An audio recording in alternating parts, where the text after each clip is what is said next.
Okay, I tak puas hati sebab serasa kamu pun tak puas hati tengok video yang sangat menarik ni. So, kita ada di satu toxic T cells yang merayap. Okay, dia nak mencari infected cell. First, dia akan pergi merayap. Dia akan cari the infected cell. Now, dia jumpa infected cell. Lepas tu, dia akan scan through the surface. Dia akan cari MSC class 1 yang ada antigen. Forming the T cell receptor MSC complex. Bila dia dah jumpa, terus apa yang berlaku, dia akan release perforin dekat area of contact sini. You boleh nampak awal-awal perforin tu dekat belakang sel. Now bila dia make contact, perforin tu di bawah tempat dia contact itu.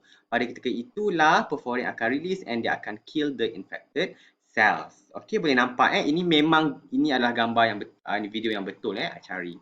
Alright, daripada University of Cambridge. Gitu. Okay, next part of our lecture ialah you nak tengok bila dia basically what happen is that bila dia dah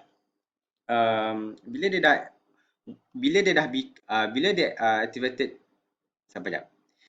Some of the T cells dia akan develop into the memory T cells. Okay, basically memang akan ada memory T cell akan dihasilkan. Sebab kita tak naklah semua, okay, daripada satu toxic T cell, kita tak naklah semua tu become activated satu toxic T cell. Maybe 80% dia become the activated satu toxic T cell. They become this killer machine. Lagi 20% dia akan become memory T cell. Memory satu toxic T cells. Kenapa pentingnya memory satu toxic T cells? Basically, memory satu toxic T cells tadi bila dia jumpa saja, if let's say bertemu dengan cell yang infected with the same antigen, the same pathogen, dia akan become the satu toxic T cells kembali.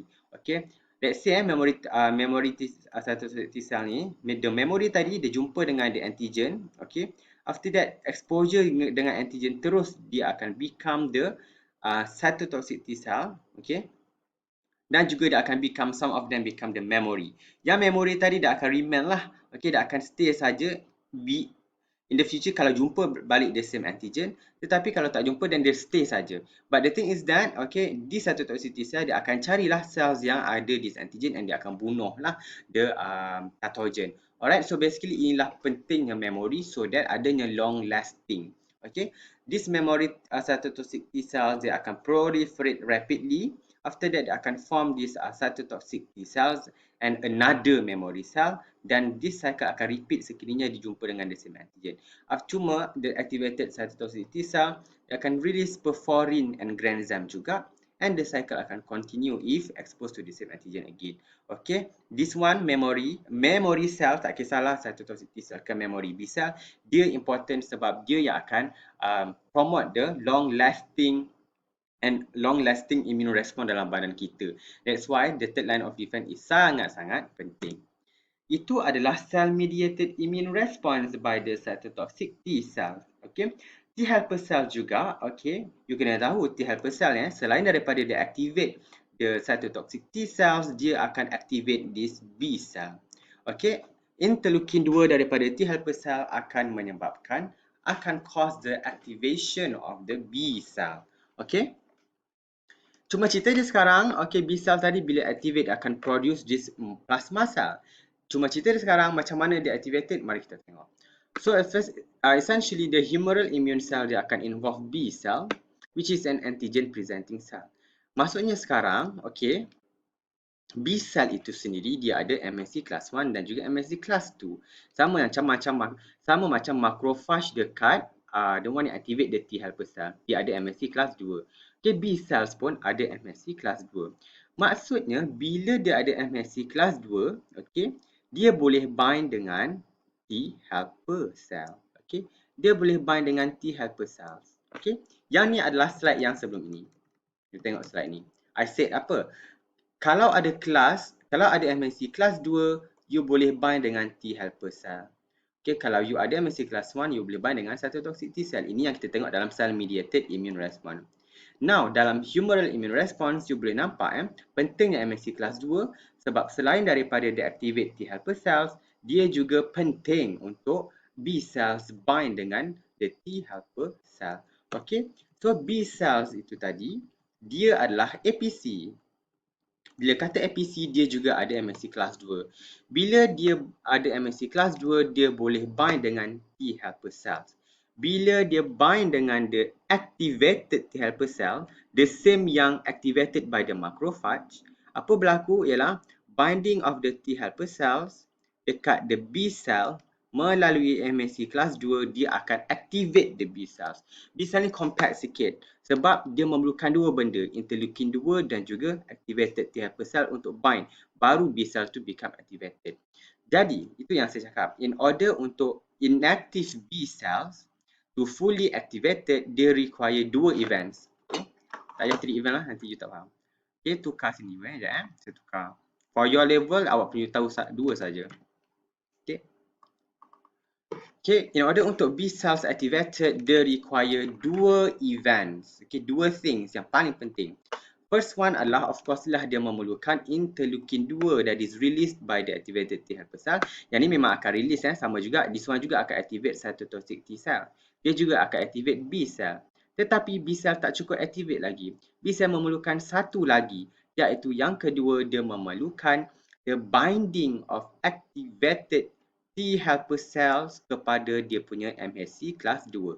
Tak ada masalah sebab B cell, okay, dia ada dua MSC. Satu MSC kelas 1, satu dia ada MSC kelas 2. Okay? Itu kepentingannya sebab for the B cell to become activated, bila dia bind dengan the T cells, T helper cell. T helper cell dia akan bind, form this what we call MSC T cell receptor antigen MSC complex, dan juga dia akan release interleukin 2 which will then activate the B cells. Okay? So dia memerlukan dua benda lah, sangat penting. Satu, interleukin 2 daripada T helper cell, dan juga dia sendiri memerlukan T helper cell bind dekat the B cell melalui MSC kelas 2. Okay? T helper cells tak boleh bind dekat MSC kelas 1. Tidak, dia akan bind dekat MSC kelas 2. Dan MSC kelas 2 hanya ada dekat B cell dan juga macrophage. In this case, dia akan bind dekat B cell lah. Sebab T helper cell tadi dia dah bind dekat macrophage. Kenapa dia nak bind dekat macrophage balik? Sedangkan dia dah activate. So, baik dia bind dekat another antigen presenting cell, iaitu B cell. Sebab B cell ni tak activate lagi. Now, bila dia dah bind, baru dia become activated. So, the naive B cell akan bind and react with antigen via MSC class 1. Okay. Yang this one, I don't think you should know sebab ni pening sikit. So, abaikan ni. Okay. After that, bila dia T helper cells, dia dah bind. I think kena cerita sikit lah. Now, cuba you tengok macam mana pula MSC class 2 ni dia boleh ada antigen. So, basically, apa yang berlaku ialah, okay, bakteria yang have the same pathogen, dia akan bind dekat B cell receptor, which is the antibody bound receptor. Bila dia bind dekat the B cell receptor, after that, this complex, this bacteria tadi, dia akan will be digested inside. Sama juga, dia akan produce fragment. Fragment ini dia akan display dekat MSC kelas 2. Sama macam macrophage tadi. Macrophage pun dia akan engulf the bacteria. Cuma, in this case, dia akan display antigen dekat MSC kelas 2 kan. Sama juga macam B cell. B cell pun sama. Cuma B cell ni dia tak ada phagocytosis. Okey, dia tak ada phagocytosis. Cuma B cell ni dia akan ada same bacteria ni, the same bacteria, dia juga akan bind dekat B cell dekat B cell receptor. After that, dia akan will be engulfed into cell. Antigen daripada the bacteria will be presented dekat MSC class 2. Dia akan will be presented by the MSC class 2. MSC class 1, sorry. Okay.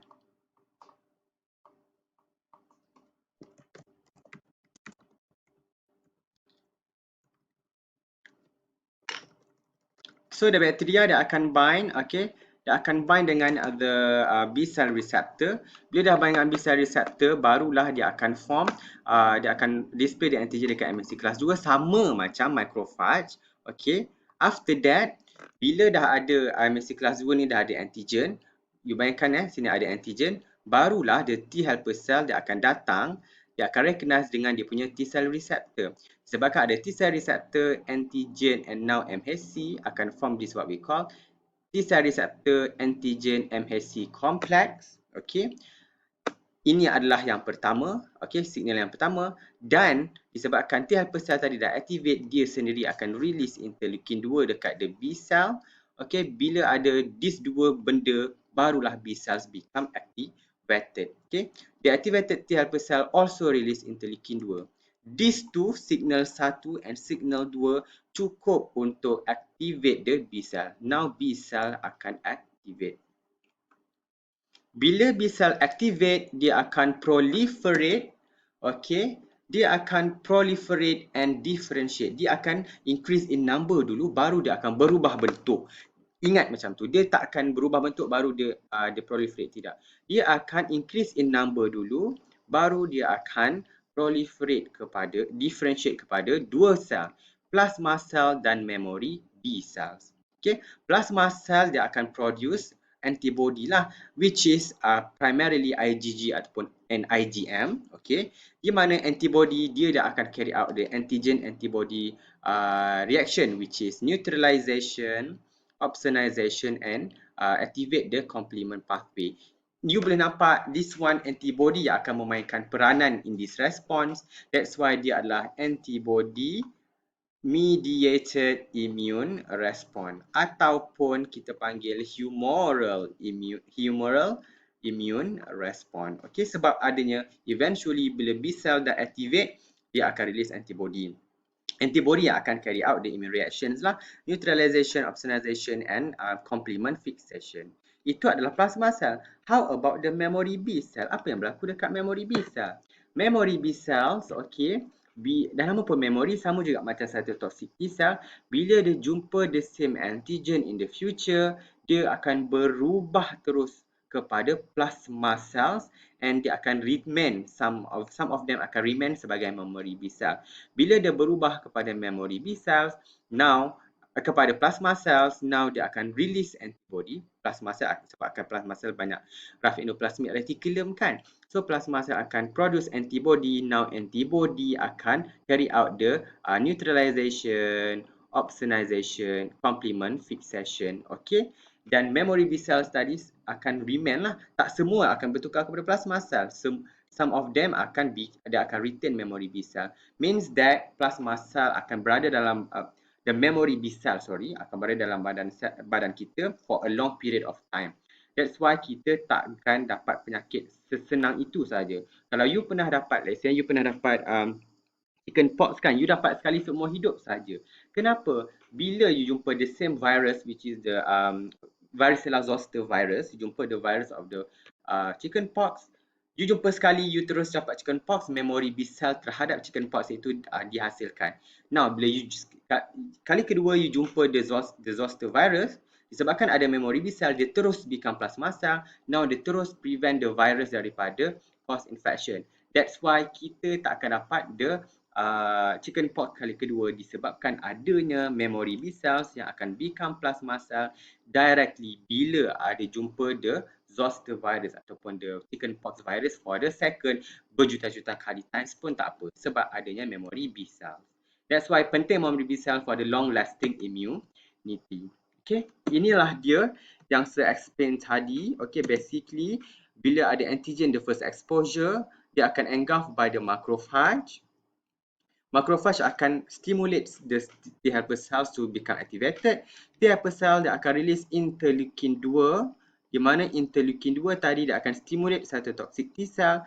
Cytotoxic T cell dia akan give rise kepada dua benda, active cytotoxic T cell ataupun second one memory cytotoxic T cell, in which for the long lasting immunity, the cytotoxic T cell akan kill via the cell mediated immune response.